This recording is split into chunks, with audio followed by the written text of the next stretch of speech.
तो बच्चों अब आते हैं एक बहुत जो है इंपॉर्टेंट टॉपिक, और ये इंपॉर्टेंट टॉपिक है कि बोर्ड एग्जाम में पूछता है कि represent Coulomb's law in vector form.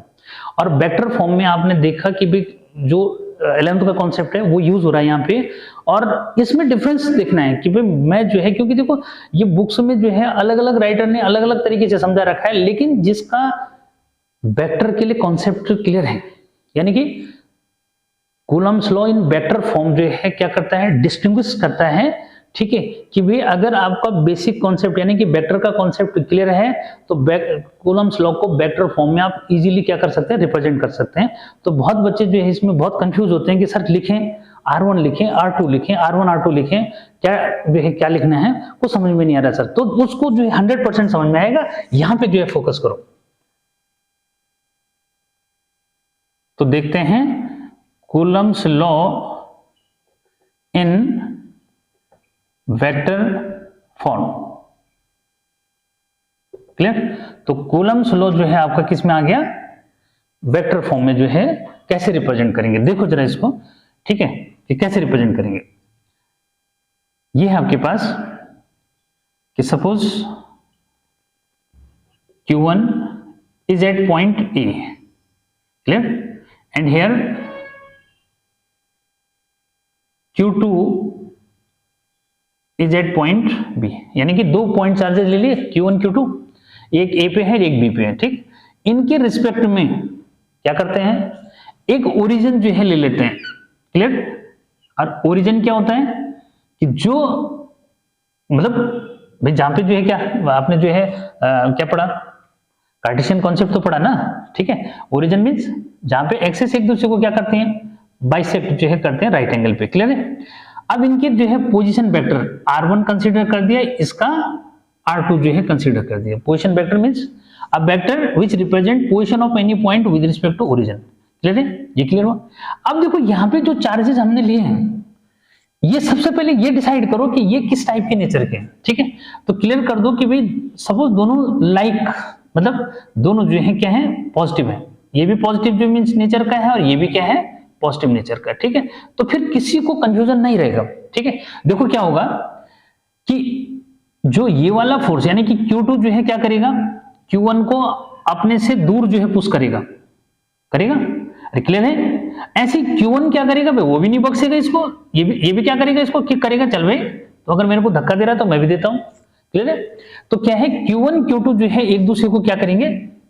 एक दूसरे से दूर जो है करेंगे, क्योंकि रिपेल करेंगे, मतलब क्लियर है। तो पहले जो है हम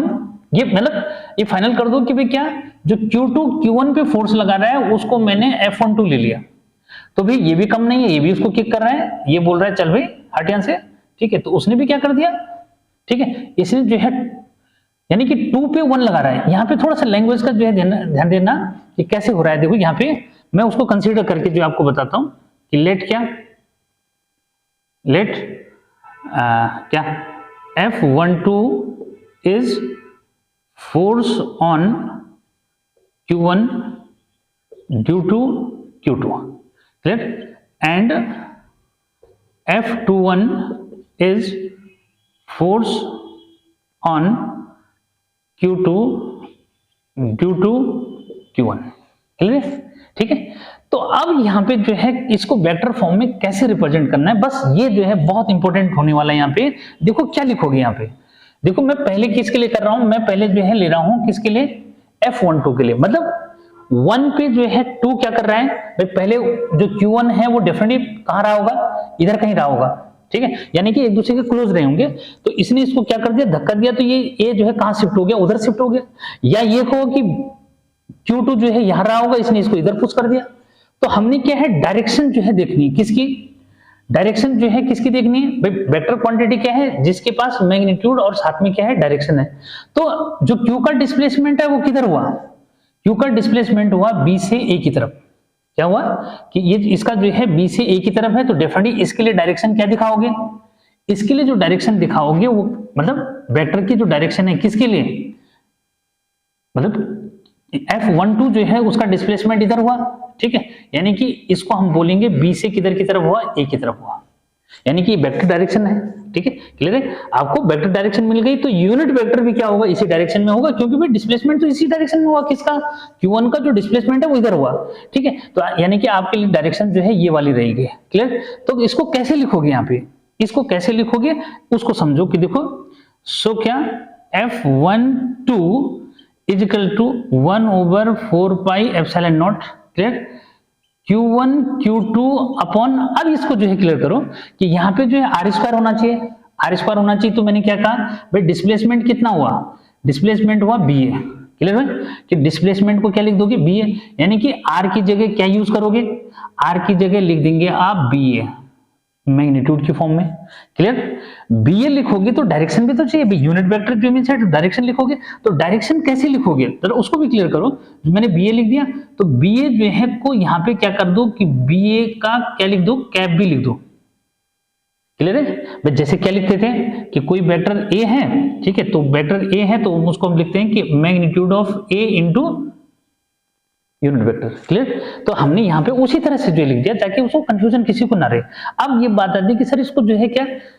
R1 R2 की फॉर्म में तो आपने लिखा ही नहीं, तो उसको कैसे लिखना है एक बार जो है इसको समझो। यहाँ पे BA को निकालने के लिए हम क्या लगाएंगे, triangle law of vector addition लगाएंगे, ठीक है। तो देखो बेटा यहाँ पे जो है इसकी डायरेक्शन, क्योंकि पोजीशन वेक्टर है, इसकी डायरेक्शन इधर की तरफ, ये भी पोजीशन वेक्टर है, इसकी डायरेक्शन इधर की तरफ है, क्लियर। और हम ले रहे हैं BA, तो BA की डायरेक्शन हमने यहाँ पे, मैंने यहाँ शो कर दी, यहाँ पे लिख सकते हैं, पर कहीं ऐसे जो है लेके चलो कि सर आपने एक बार तो इधर ले लिया, लेकिन देखो ना जो Q1 का डिस्प्लेसमेंट है वो Q2 से Q1 की तरफ हुआ है, यानी कि डिस्प्लेसमेंट डायरेक्शन ये है, इसकी डिस्प्लेसमेंट इधर हो रहा है तो डायरेक्शन भी डेफिनेटली उधर ही काउंट करेंगे, तो उधर काउंट करेंगे तो हमने उसको BA लिख दिया। क्या लिख दिया उसको, BA लिख दिया। जब हम इसको ट्रायंगल ऑफ वेक्टर एडिशन निकालेंगे यूजिंग क्या, by using triangle law of vector addition, triangle law of vector addition, क्योंकि बच्चों को सबसे बड़ी प्रॉब्लम यही आ रही है, ठीक है। और देखना कि इससे आपको बहुत जल्दी से क्लियर हो जाएगा वेक्टर एडिशन के अकॉर्डिंग क्या होगा। उसको समझो कि भाई एक का क्या चाहिए होता है, हेड,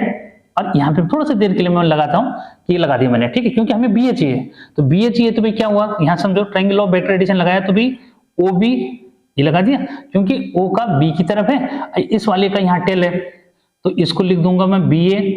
क्लियर। इसको जो है लिख दूंगा मैं OA, क्योंकि रिजल्ट क्या आएगा भाई, OA होगा, क्योंकि इन दोनों का जो है क्या है, कैसा ऑर्डर है, देखो ये हेड, इसका ये टेल, क्लियर। और रिजल्ट ये वाला है, ठीक है। तो ये आपका R1 हो गया, ये R2 हो गया, ये आपका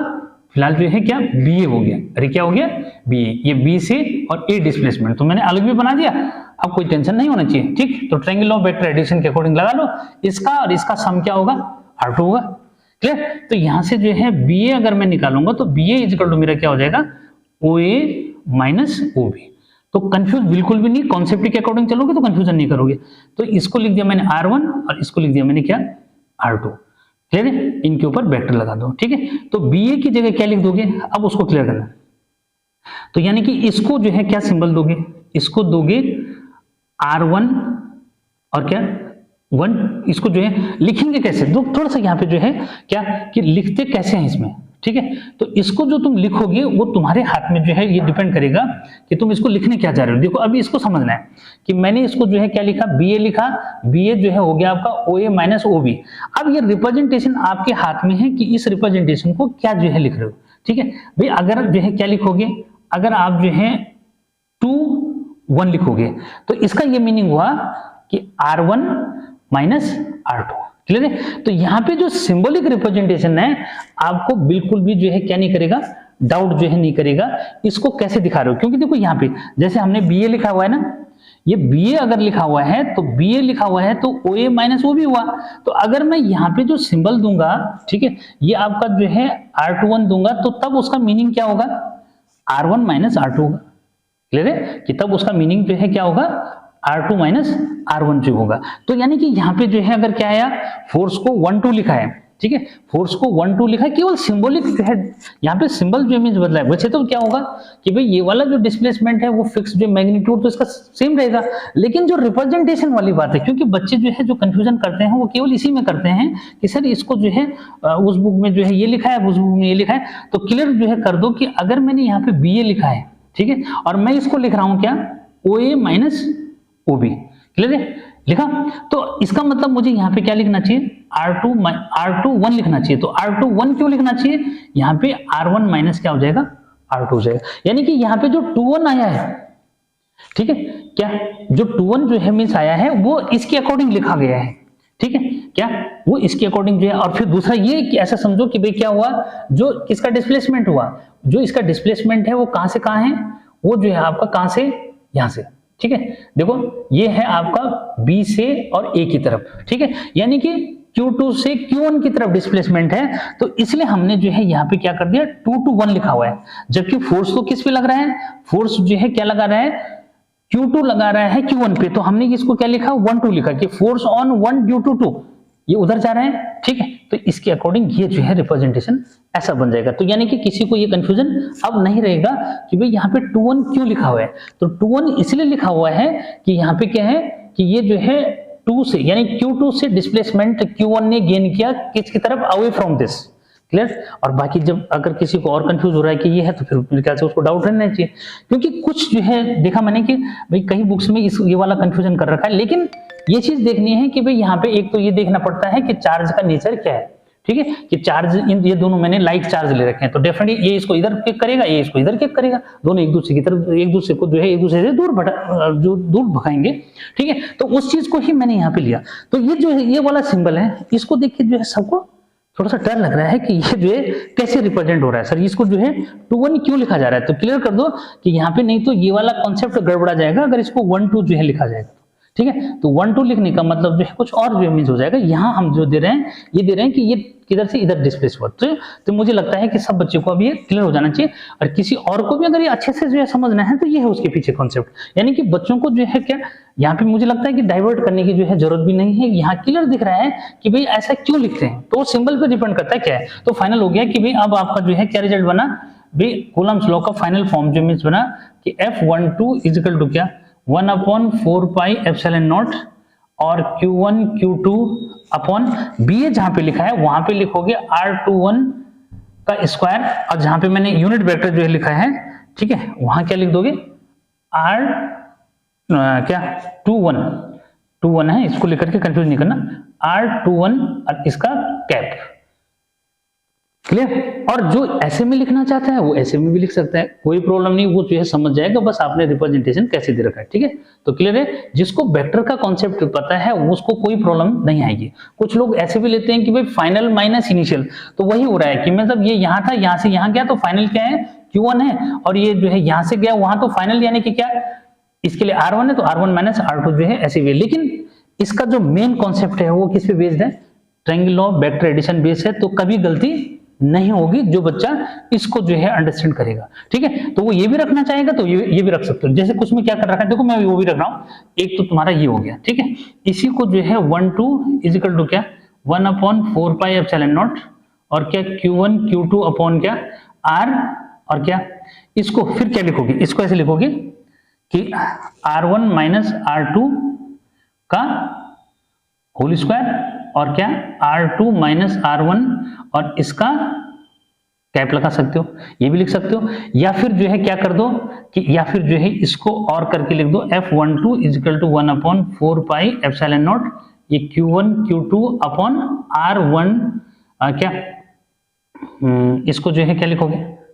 मैग्नीट्यूड की फॉर्म में, जो मैं उसको जो है वो शो करना चाहते हो, इसकी वैल्यू रख दो। तो इसकी वैल्यू रखोगे तो क्या हुआ R2 माइनस R1 का होल क्यूब, और इसको R2 माइनस R1 जो है वेक्टर की फॉर्म में तब लिखा जाएगा, ठीक है। क्या लिखा जाएगा ये ऐसे वेक्टर, क्योंकि यूनिट वेक्टर को क्या लिखते हो यहां से लिखोगे तो यूनिट वेक्टर को क्या लिखोगे n cap is equal to क्या वेक्टर अपॉन मैग्नीट्यूड, क्लियर है। ऐसा जो है ये केस है, तो ऐसे भी लिखा जा सकता है, ठीक। तो मुझे नहीं लगता कि आप किसी को प्रॉब्लम आएगी। तो यानी कि दूसरा केस तो अपने आप ही लिखा जाएगा। क्या भाई दूसरा केस कैसे लिखा जाएगा, उसको मैं कहां पे लिखूं, उसको यहीं पे लिख देता हूं कि भाई अब अगला केस पे क्या है, सिंपल सा है कि अगर जो है मैं F21 लिखूंगा तो F21 जो है कैसे लिखा जाएगा, F21 लिखा जाएगा 1/4 पाई एप्सिलॉन नॉट और क्या Q1 Q2 अपॉन क्या ये हो जाएगा R12 स्क्वायर और R12 कैप, ठीक। तो अब जो है किसी को प्रॉब्लम नहीं आनी चाहिए कि भाई इसको जो है सर उसको कैसे लिखें इसको कैसे लिखें, ठीक है। जब एक को लिखना आ गया ना तो जरूरी नहीं है कि दूसरे के जो है फिर दूसरे को सिमिलरली करके देखो, ठीक है। उसके लिए क्या होगा, इसका जो डिस्प्लेसमेंट है Q2 का डिस्प्लेसमेंट Q1 से और Q2 की तरफ होगा, यानी कि इसका डिस्प्लेसमेंट A भी लिखोगे, क्या लिखोगे, इसका A भी लिखोगे, और A भी लिखोगे तो उसके अकॉर्डिंग इसको क्या करोगे, डिस्कस करोगे। क्लियर है। तो मुझे लगता है कि कूलम्स लॉ को वेक्टर फॉर्म में रिप्रेजेंट करना हर एक बच्चे को अब इजीली आ जाना चाहिए, ठीक है। और मैच करो ना, कंपेयर करो कि भाई और किसी ने कैसे समझाया है, ठीक है, मैं कैसे समझा रहा हूं। अगर लगता है कि सर ने जो है उसको कोशिश जो है करी है उसको और अच्छे से समझाने की, ठीक है, क्योंकि मुझे लगा कि मीन्स क्या है बच्चों को ये डाउट जो मीन्स है, क्योंकि बुक्स में भी ऐसे लिखा हुआ है, मैंने जो है जितनी भी बुक्स हमने पढ़ी, ठीक है, तो उन बुक्स में भी क्या है अलग अलग जो है मीन्स लिखा हुआ है, तो वो डिपेंड करेगा किस पे कि उसका कंसिडरेशन क्या है, ठीक है, उसने इनको कैसे जो है कंसिडर किया, इसलिए कहीं पे कोई प्रॉब्लम नहीं आनी चाहिए कि ये जो है क्या है, ठीक है। ये कुछ नहीं क्या कर रखा है कि जैसे इस रिजल्ट को केवल क्या लिखा है, आर भी लिखा है, तो वो भी लिख सकते हैं क्या कि R1 माइनस R2, भाई कुछ जो बचेगा वो कुछ तो बचेगा ना, ठीक है, तो उसको जो है R से सिंबल कर सकते हैं, तो वो भी लिख सकते हो, इसलिए कंफ्यूजन नहीं जो है करना, क्या अगर R लिखोगे तो इसको R भी लिख सकते हैं, ठीक है, ऐसे में। लेकिन वहां प्रॉब्लम होगी जब डायरेक्शन की बात आएगी, एरो जो है क्या दोनों के लिए अलग तो दिखाना पड़ेगा ना, क्योंकि ये जो डिस्प्लेसमेंट हो रहा है किसका Q1 का, वो Q2 से Q1 की तरफ हो रहा है, क्लियर, ठीक, ऐसा यानी कि Q1 अवे जो है जा रहा है इससे, और अगर Q2 की बात करेंगे तो ये जो है Q1 से अवे जा रहा है, तो डायरेक्शन तो वही काउंट होगी ना जिधर की तरफ वो जा रहा है, फाइनल। तो ये लगता है मुझे कि Coulomb's law in vector form अब जो है हर एक बच्चे का क्लियर जो है हो जाना चाहिए, क्लियर। तो फिर भी अगर किसी को डाउट होगा तो फिर उस पर बात करेंगे, ठीक है, पर मुझे लगता है कि अब हो गया, ठीक है। तो ये है, अब मैं जो है एक इंपॉर्टेंट जो है टॉपिक फिर देता हूं, क्या तो मेरे ख्याल से हो चुका है, ऐसा कुछ नहीं, हाँ इस पे रिलेटेड जो है क्या, इस पे रिलेटेड मैं इसी में दे देता हूं, क्या जो आपका जो है सुपरपोजिशन प्रिंसिपल है, इस पे बात करते हैं इसी पे, ठीक है। तो जल्दी से, क्योंकि थोड़ा सा क्या हो रहा है कि ये जो माइक सिस्टम है ना, ये आपका जो है कभी भी थोड़ा सा ये जो है डिस्कनेक्ट, क्या रहता है, डिस्चार्जिंग जल्दी जो है इसका हो जा रहा है, ठीक है। तो अब मैं बात कर रहा हूं क्या, क्योंकि वो थोड़ा सा छोटा सा टॉपिक है, तो मुझे लगता है कि वो जल्दी जो है क्लियर हो जाएगा, क्या सुपर पोजिशन प्रिंसिपल, ठीक। तो superposition principle in group of charges, ठीक है। तो ग्रुप ऑफ चार्जेस में सुपरपोजिशन प्रिंसिपल जो है कैसे लग रहा है, ठीक है, क्योंकि ये कूलम्स लॉ का वेक्टर फॉर्म का ही जो है क्या है यूज इसमें हो रहा है। तो कैसे देखो कि वो ये कह रहा है कि सपोज क्या, अ सिस्टम भी consist of number of charges like Q0, Q1, Q2, Q3, Q4, 1 भी ले सकते हैं, ऐसा कुछ नहीं कि भाई Q0 जो है क्यों लिया, Q1 से भी स्टार्ट कर सकते हो, ऐसा कुछ नहीं, थोड़ा सा डिस्टिंग करने के लिए मैंने कर दिया, ठीक है। और Q5 और क्या अप टू Qn तक जो है कर सकते हो, ठीक। तो क्या कह रहे थे, ठीक है, इसका स्टेटमेंट सुनो क्या बोल रहे हैं, इसका स्टेटमेंट है, if a system be consist of number of charges, then, और यहां से मेन स्टेटमेंट शुरू हुआ, then net force acting on any one of the charge of the system is equal to the vector sum of all the forces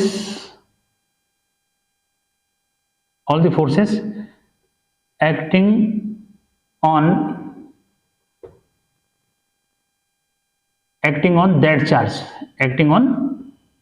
that charge by the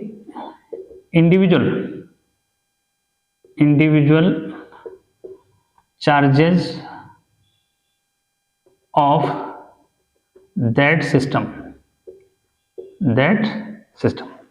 clear. तो ये जो है इसका डेफिनेशन या ये कहो कि स्टेटमेंट है किसका,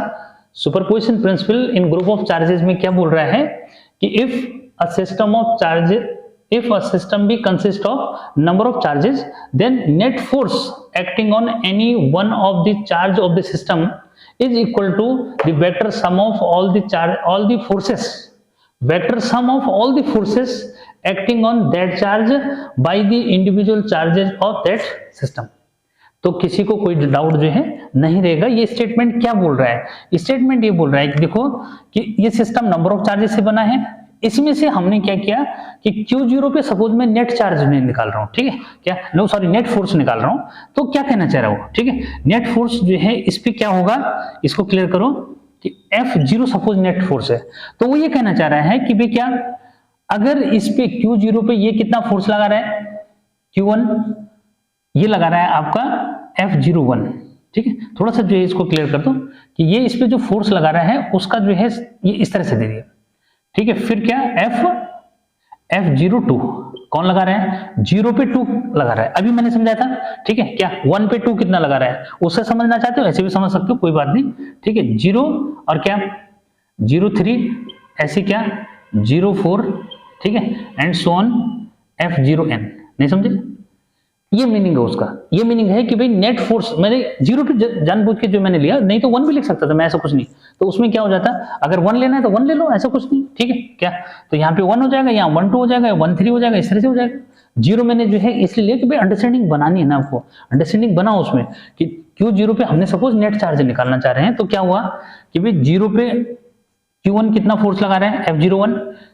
फिर Q0 पे Q2 कितना फोर्स लगा रहा है F02, उसी के अकॉर्डिंग जैसे उस सेंस में लिया था मैंने, ठीक है, ठीक उसी सेंस में इसको ले लिया, क्लियर है। तो यहाँ क्या हो जाएगा भाई,